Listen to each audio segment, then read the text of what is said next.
Ang salita ng Diyos ay binabahagi hindi para patamaan tayo. Sino dito nag-claim? Pastor, pinatamaan mo ako. Pastor, yung sinabi mo, tinamaan ako. Baka yun ang tama.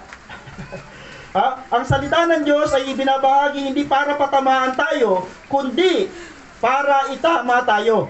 Amen. Kapatid, tinatamaan ka ba? Ibig sabihin, tinatama ka ng Diyos. Tinatama tayo kasi may mali sa ating pag-iisip. Pastor, tinamahan ako ngayong araw sa mensaheng ito. Maaaring may mali sa ating pag-iisip, sa ating pagkilos, emosyon, pananalita, sa madaling sabi, may mali sa ating pamumuhay.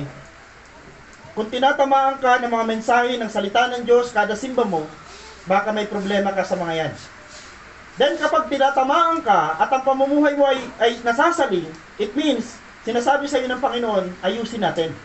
Baguhin natin. Tumama ka ng landas. Kung mga mali ang mga bagay na ito, mali ang ating pamumuhay, kaya may salita ng Diyos na napapakinggan natin, hindi para patamaan ka, kundi para itama ka. At yan ho ang kailangan mangyari sa atin.